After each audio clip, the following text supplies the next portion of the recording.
এই আসামি রীতিমতো বিজ্ঞ আদালতকে অবমাননা করেছেন এবং ধমক দিয়েছেন। আসামি বিজ্ঞ আদালতে তার বক্তব্য উপস্থাপন করেন। তিনি আজকে 1 বছর যাবৎ জেল হাজতে আছেন। এই জেল হাজতে থাকাকালীন উনি একটা লাল খাতা এবং একটা সবুজ খাতা সংরক্ষণ করেছেন। ওনার এই বিচারাধীন মামলায় কোন বিচারক কি অর্ডার দেন, কোন আইন কর্মকর্তা কি করেন, তিনি তার এই লাল খাতা এবং সবুজ খাতায় সংরক্ষণ করেন। আজকের এই মামলাটি বংশাল 41/1/2025। এটা জুলাই আন্দোলনের মামলা। জুলাই আন্দোলনকারী মুখলিসিনকে হত্যা চেষ্টা মামলায় আজকে সাবেক ফ্যাসিস্ট সরকারের এমপি হাসানুল হক ইনু, সভাপতি জাসদ ও 14 দলীয় নেতা, এবং রাশেদ খান মেনন, সভাপতি ওয়ার্কার্স পার্টি এবং 14 দলীয় নেতা, এই দুইজন এজাহারনামী আসামিকে তদন্তকারী কর্মকর্তা এই মামলায় গ্রেপ্তার দেখানোর আবেদন করেন। আমরা রাষ্ট্রপক্ষে তদন্তকারী কর্মকর্তার ফরওয়ার্ডিংয়ের সমর্থনে এই আসামিদেরকে গ্রেপ্তারের নিবেদন করি বিজ্ঞ আদালতে।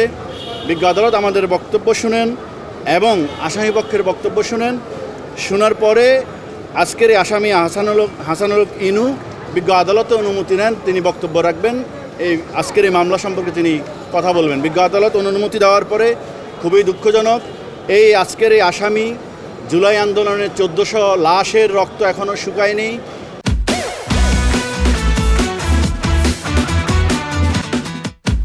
এই আসামি রীতিমতো বিজ্ঞ আদালতকে অবমাননা করেছেন এবং ধমক দিয়েছেন। আসামি বিজ্ঞ আদালতে তার বক্তব্য উপস্থাপন করেন।